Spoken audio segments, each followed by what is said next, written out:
Good morning, everybody. I hope you can hear me. Um, and I'm not sick, so don't worry about the fact that I'm here in my pajamas and in bed. Um, we're talking about acceptance today, and so I wanted to talk about it in the sense that this is the first Sunday of the month, and then we're also looking at using this one word all month long, and I'm sure you're going to get four, if not many more, reflections about acceptance. Um, but we just got done talking about the Serenity prayer, and in that prayer is the words accept, um, and and I wanted to talk about that very famous prayer or saying in a very different way. Most people think of that as the AA prayer or whatever 12-step program you might know about or belong to, and it's become very, very, very famous from the 1950s on. And so the the root of that prayer, the heart of that prayer, and the beginning of that prayer actually began much, much earlier. And we don't know exactly when, but there is a diary entry from a student of the man who wrote that prayer. And his name is Reinhold Niebuhr. And one of his students wrote in her diary that that the pastor recited this prayer, and it was a long poem, and that long poem um, is what we now know today as the Serenity Prayer. And so we focus on the word serenity, but really the prayer and the poem was a little bit more involved and longer than that. And well, in order to understand what it really is and what it really means, we have to understand the context of how it was prayed and why it was used. And in order to do that, I want to tell you the story about four friends. And so these four friends were all pastors, and they were all pastors that were spread out all over the world. Um, and they were Reinhold Niebuhr and his friend Martin and his friend Dietrich and his friend Paul. And they were all Lutheran pastors. And Lutheran pastors typically at that time came from Germany, which was where the center of Lutheranism and that form of the Reformation was. And so, what um, what occurred at that time was that in the 1920s, and so this is about 10 years before the prayer, um, a whole bunch of things were happening in Germany. And to understand what was happening, we go back a few years. And so remember there's World War One. And so now we're at around 1916, 17, 18. And at the same time, there was the Spanish flu epidemic. And between the war, the reparations for the war, and the decimation of 20% of the population of many parts of Europe, and Germany included, or what was called Germany at the time. So it's not the country we know now, but it was a much larger series of countries. And so all of those countries broke up, and and Germany was decimated in 1920, and all of the ruling heads, the monarchy, the various political parties, all were gone, and the country was in ruins. And in response to that, many new parties uh, found themselves uh, rising up because the people were so dissatisfied between what happened with the war, what happened with the viral pandemic, and two parties arose. The first one is the Independent Party, and so in order to quell the uprising, all the remnants of democracy and of and of what was left from the democratic process, banded together and they created the Independent Party, and they elected a president who was von Hindenburg. Von Hindenburg, who the blimp is named after, was a war hero, and he was also a politician that became the president. And all of the people grouped together um, to get behind an independent candidate that did not belong to any one extreme of any party, just to have a sense of unity. And the reason they did that was because of the rise of another party, which was an extremist nationalist party that took the name of socialist, just to um, combat the idea of communism, which was becoming very popular at the time. So democracy was in a war against communism and now against National Socialism. And so, National Socialism, you might know as the Nazi Party. And so, the rising star of the Nazi Party in 1920, 21, 22 was a young man named Adolf Hitler. And so, at the time, his rise was uh, largely political and largely within the various states, country states, when I say states, um, where nationalism and the wanting to regroup and bring Germany and reunite Germany back together um, after the First World War, and also to create a sort of national sense of racial and ethnic pride. Um, so into that mix are these four friends. And these four friends, um, who were all in Germany at the time, all saw the rising problems and troubles and economic disaster and dissension within the church, and it put a strain on their friendship. And so, um, what happened was that Reinhold Niebuhr, um, who was in America, who was in the United States, knew that Paul, his friend Paul, was in trouble politically, and so invited him to come and escape um, and be with him in the United States. Their friend Dietrich um, also was in trouble, and he went to England. And their friend Martin, he stayed. He stayed in Germany because he was a soldier and he was a patriot, and he actually thought that the ideas and the promises made by the National Socialist Party, as well as the Communist Party, were actually good things. And so what he did at the time was that he started to um, move the Lutheran Church in Germany in the direction of agreeing with the government. Now, when I say the government, I need everybody to understand that Adolf Hitler did not just come in as a dictator and take over everything. He was an elected official. He belonged to their version of the parliament, and he was part of the coalition government.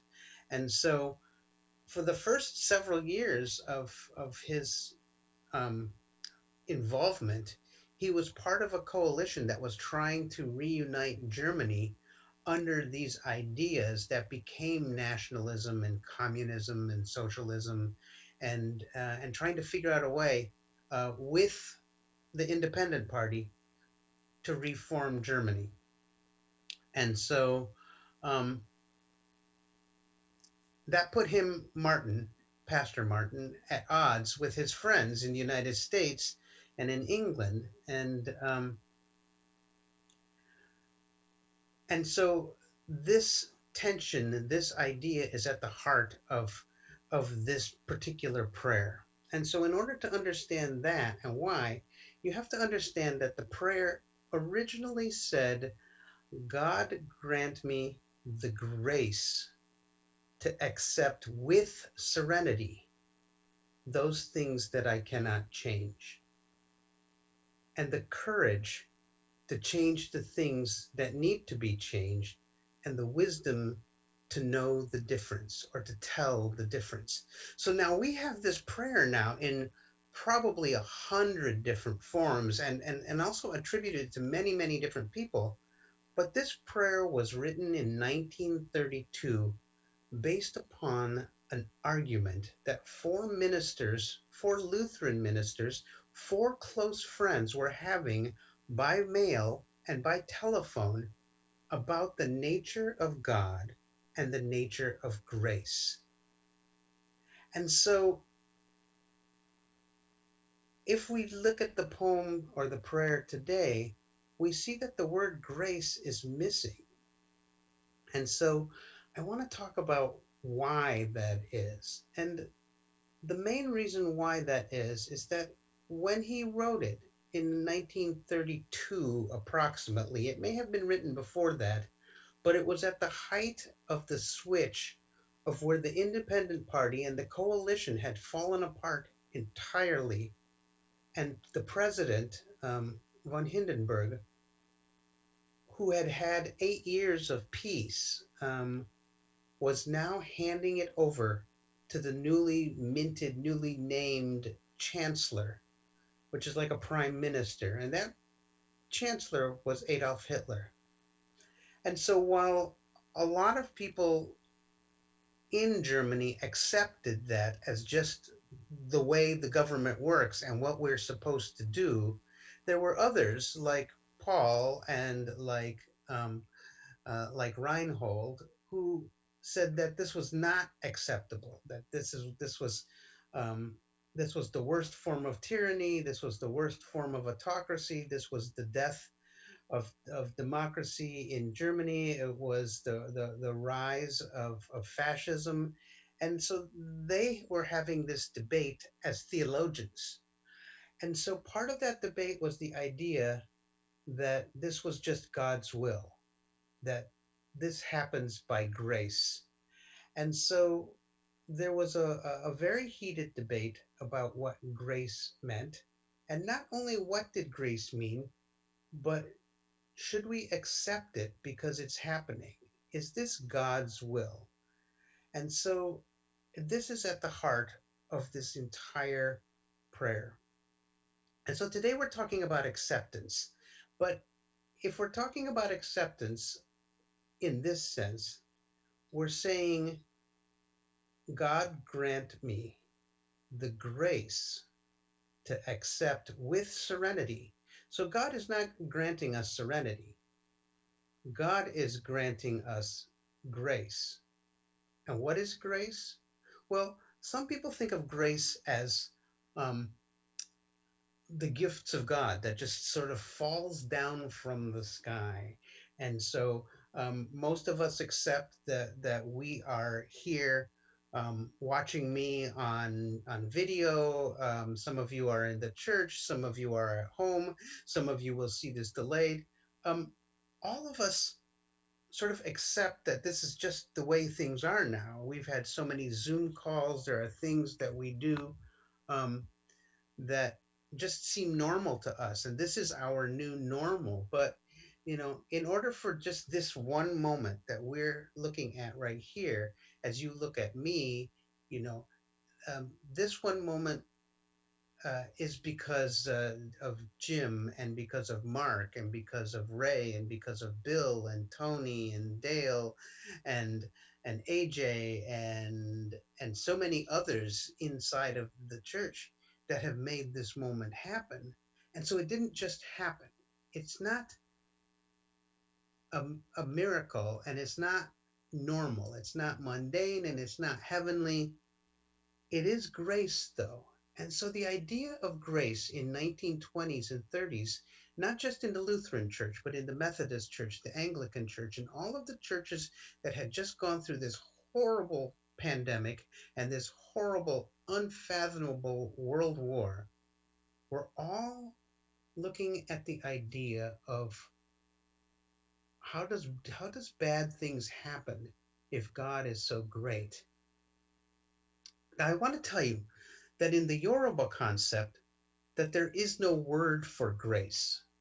And the word for grace in European culture means to bestow a gift, to be given something.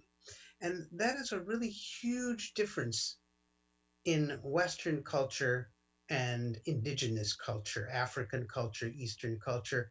And that is at the heart of this prayer. And so if you look at the prayer the way it is written now, um, it, it says,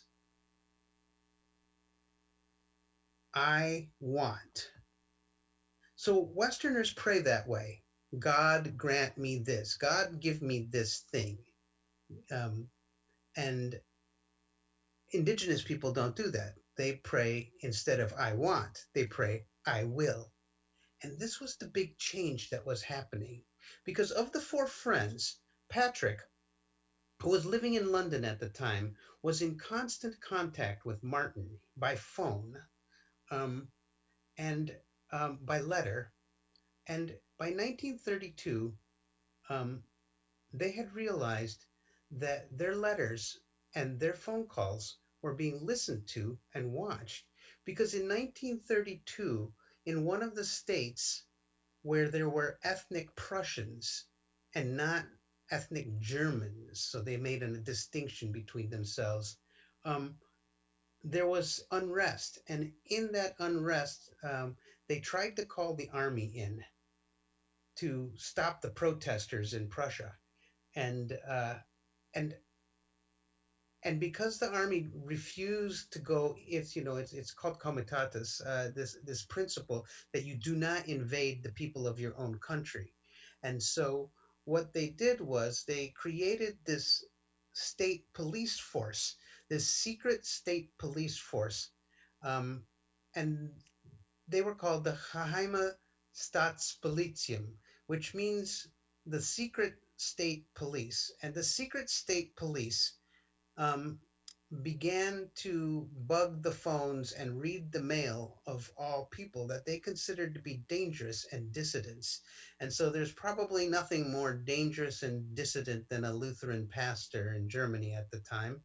And so um, Martin, who was the patriot, um, went and and actually spoke um, to Hitler, who he considered to be a patriot and an ally, and realized at the time that that Hitler unapologetically told him that he was dangerous, that he was a dissident, that he was being watched, and that the idea of the state police, which were put together to quell the protests in Prussia, were now going to be spread over the entire country, and the entire country was going to be under the thumb and under the pressure of the Gestapo.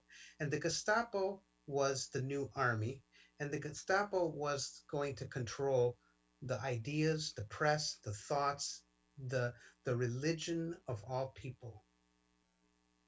It was at that moment that Martin realized that he had waited too long and that he had believed too much and that he had accepted all of the things that had been happening in Germany for the last 10 years as God's grace. And at the same time, Patrick, um, who was in the United States, who was in London, and Paul, all were realizing this at the very same time. And so at that moment in 1932, when all realized that what they thought was a democracy was no longer democracy, what they thought was private was no longer private, what they thought was uh, uh, uh, a public and an egalitarian society was no longer that. When they realized that they had been betrayed, they all took and had a debate about what to do about it. And this is what's at the heart of this prayer. You see, some of them believed that you could not change what was happening, that you could not stop what was happening. And some believed, like Dietrich in London, that you had to. Dietrich went back to Germany and was arrested by Hitler and spent a year and a half in prison. And while we all know the famous saying of the Serenity Prayer, how many of you knew that there is another prayer that's related to that? And this is the poem that came from Pastor Martin Niemöller, one of the four friends.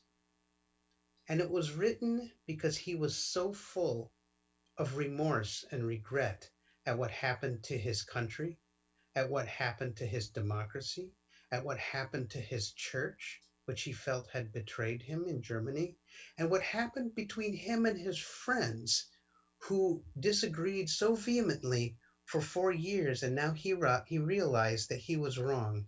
And he wrote these famous words, which have also been rewritten and also reattributed to many different people, but they are just as powerful and as famous and as relevant as the words of the Serenity Prayer is today.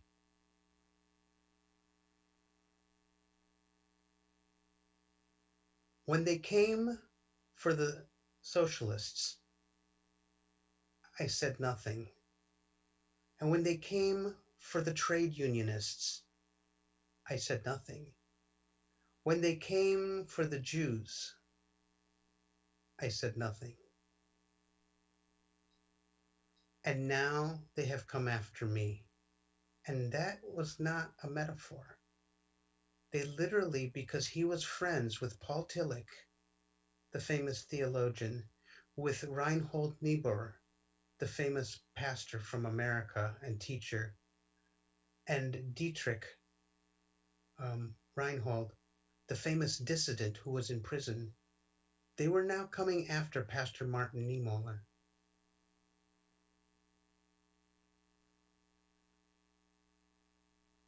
Before we begin a meditation, I want to talk about this idea of accepting the things that are happening around you.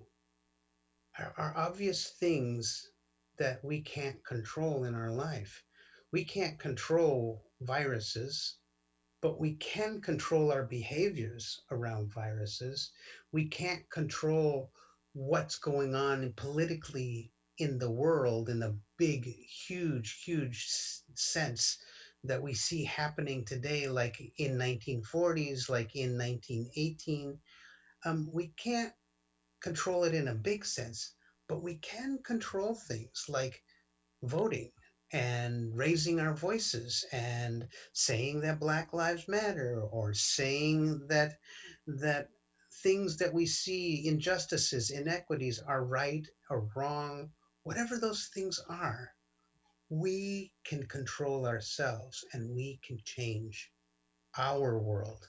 And by changing our world and accepting that we can do that, we can also learn to accept with some degree of serenity. I don't know how much serenity I'm feeling these days, um, but that there is a peace in knowing that I have done as much as I possibly can, and that I accept that I am not perfect, and I accept that there are things that are so beyond me, that are things that I cannot even fathom, and that I am not in control of those things.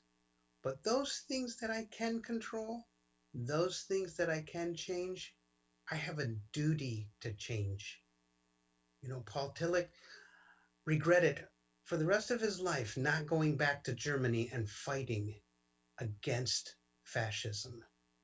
And so those four ministers all took a different approach to the same situation, and all created ideas and thoughts and theologies that we to this day now simply accept as gospel truth.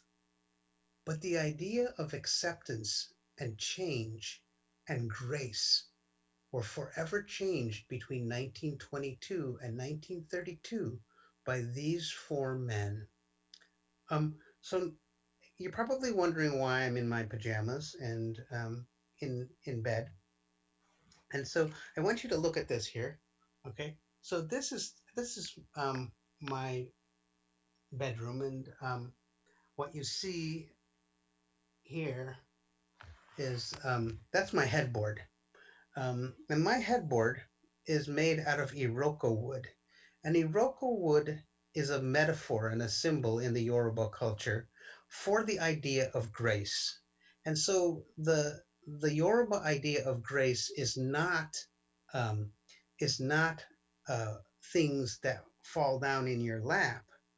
They are based upon the idea that there is an intense relationship between heaven and earth, and that the Iroko tree represents, like in the Lakota fashion, the tree going up to heaven and taking all of our prayers and all of our thoughts and all of our wishes, but also all of our promises and all of our vows. And so if you look at this, it is people making offerings to a tree and whatever it is that they do.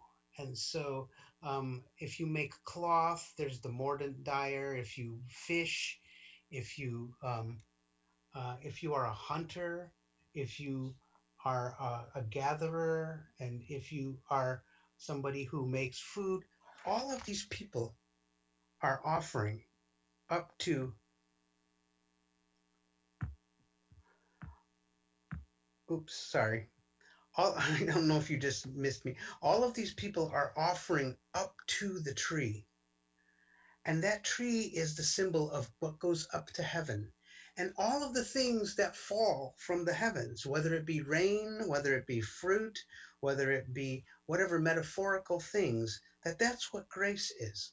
Grace is the acceptance of the idea that we are all in constant relationship and communication with each other, with the heavens, with what our concept of God is. To the Yoruba, everything is God, and that we look at pieces of God, like I am a piece of God, you're a piece of God, and that grace is our relationship. And so um, I want to close today by going on a little journey, on a meditation of how to be serene. Um, And so I would like everybody to just close their eyes and just listen to the sound of my voice. And I want us to start thinking about not our situation today, because our situation today is so close to us. We are so in the middle of it that it might be too hard to wrap around what's going to happen on the other end of this. But I want you to imagine that you are Reinhold Niebuhr and your friends who are all around you, around the world, who you are in contact with on Facebook, on Zoom, on Messenger, and whatever you use, in the same way that these four friends used the new telephone and the new international post. I want you to imagine that it's 1932 and you have the ability to see the future, and you know that 10 years ago, horrible things happened and promises were made. And now, look forward into the future to 1942. Will those promises be kept? Will the things that set your change in your life in motion come to some sort of fruition, some sort of serenity, some sort of acceptance of why all of those things had to happen? And did they have to happen? Many believe that what happened in Germany in World War I was about the choice of going to war with the world and ignoring a pandemic. And 10 years later, what choices would have been made differently? And if you could project yourself 10 years into the future, what choices would you make differently? What are you willing to accept from all that is going on right now in this lifetime? If you had known, like those four friends in 1932, what would happen in their lifetime, in their experience, and would happen again as each of them who had experienced a world war and a pandemic would go again to experience yet another war, another starvation, another pandemic, another breaking up into into um, a country that would break up into four pieces that were much like the four friends. They disagreed, and yet they were one. They were all Lutherans. They were all Germans. They were all people. They were all humans. Imagine that that time and all the times like it are like this time. It is said that if we do not learn from history, we are damned to repeat it. What piece of history are you in charge of? What piece of grace are you in charge of? And I want to close on this idea. Where do we find the wisdom to know the difference? Because surely, just like those four friends, you and I and our friends and our family are engaged in so much discourse and so many disagreements and so many arguments right now, that how are we going to know what is possible to change and what is impossible to change? And even more important, how are we going to change it? As we go through the rest of the month and think about and feel about and try to understand acceptance, I want us to begin with a mind that is like these four friends, part skeptical, part true believer, part patriotic, part protester, part everything that is who we are. And in the same way, we will never go back to 10 years ago. We will never go back to 2 years ago. And when this is done, probably maybe even 2 years from now, it will never ever be the same. How will you be the change that you envision and that you pray for? Not as grace granted from God, but as the grace itself. You see, this headboard behind me literally fell in my lap. I found it by the side of the road. It's totally free. It is well over 50 years. I mean, it's so old. I don't know if you can see this, but the wood has shrunk inside. It's so old. And you can see right through the backboard. Um, and although it was given to me by the grace of the universe of God, by the roadside trash pickers union that I belong to, um, it did not. It had its own journey. It was put by the side of the road for a reason, and it was put here in my lap or at my head so that I would be, of all the people who would ever find it, the one who could actually look at it and decipher the story. Because there is no word for grace in Yoruba. Their word for grace is ebo. It is sacrifice. Acceptance means sacrifice. And Dietrich Reinhold, who was the one that went back to went to prison, was the one of the four friends who said there is no grace. Cheap grace is what we profess.